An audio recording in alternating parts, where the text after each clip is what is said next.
Ara és que portem ja tantes màscares que ja al final, no sé, és que ja...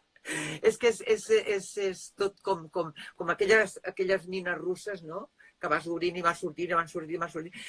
Jo crec que el futur serà això, ens portarem 300 màscares abans no ens enfrontem amb el que no sé si serà ja realitat, perquè igual la realitat desapareixerà, no?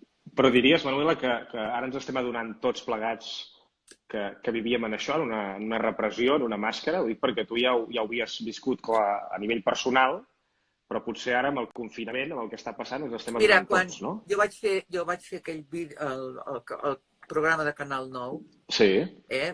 jo tenia més o menys la teva edat, o inclús crec que era més jove. I jo ja portava, bueno, tenia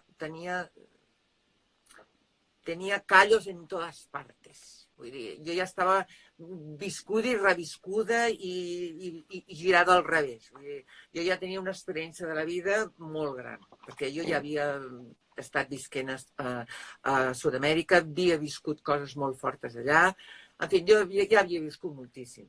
I que jo vaig adonar-me compte de que tots som titelles manipulades, bueno, m'he donat compte tota la vida, sí, des que era ben petita. O sigui, jo la idea de que hem sigut manipulats i que estem manipulats i que tot és una podrida mentira, és que jo ja fa molts anys que m'he donat compte. El que passa que te n'adones compte d'una manera molt intuïtiva, perquè ho captes, i després ho racionalitzes si estudies una mica d'història o estudies filosofia.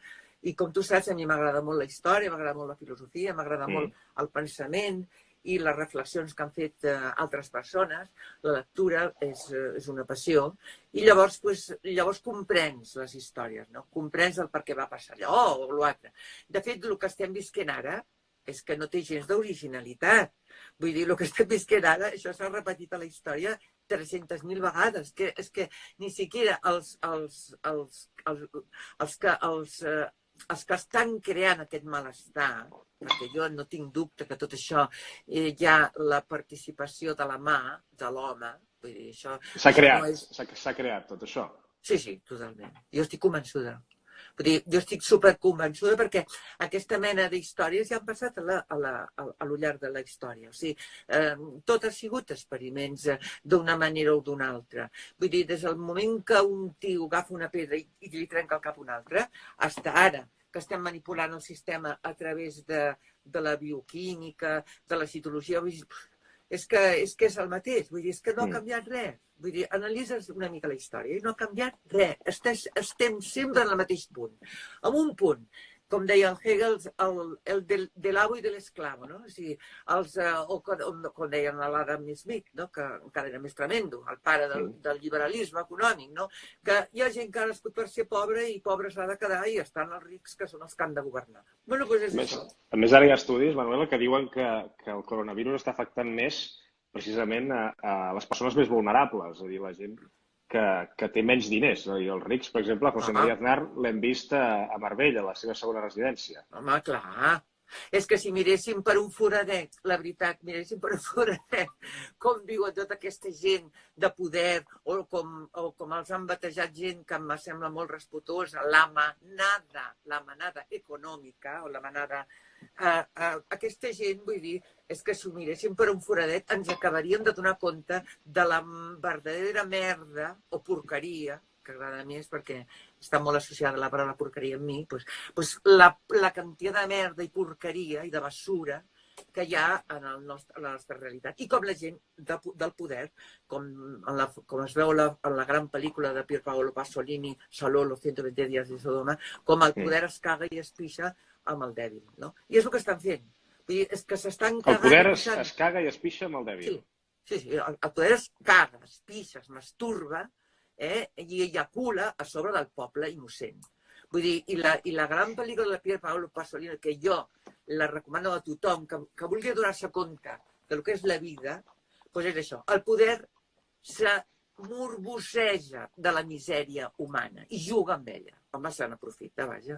Vull dir, això és un negoci. El coronavirus és un negoci com ho va ser la Primera Guerra Mundial, la Segona Guerra Mundial i totes les guerres. Vull dir, I qui és el que se n'aprofita d'això? Doncs l'usurer, aquell que està prestant diners perquè tu t'endeutis. O sigui, el gran enemic, que digue-li com vulguis, m'és igual.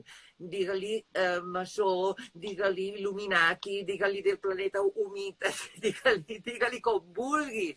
És el mateix. És el que controla les finances, és el món financer, és el monstru de les finances, el que endeuta, és la deuta pública, és la deuta personal.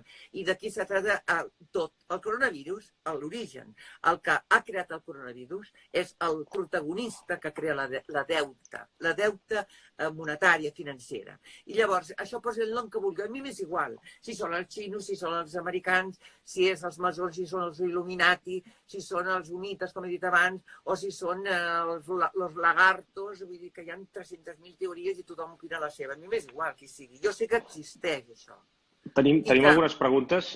Digues, no et vull tallar. No, digues tu, home.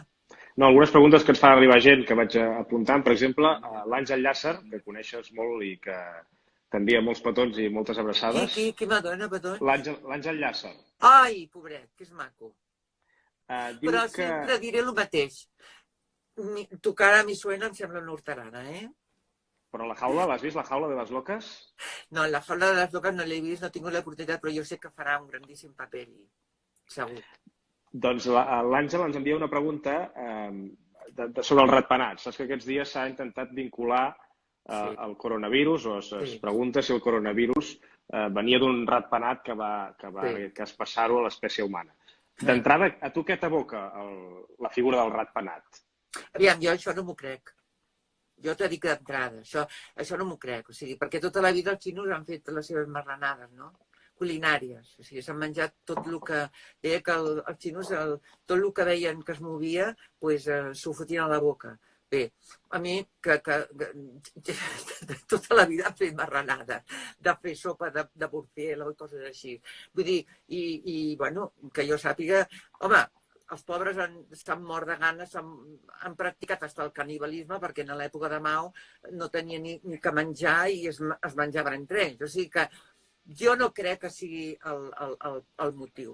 Això és una ximple, un cuento, veritable.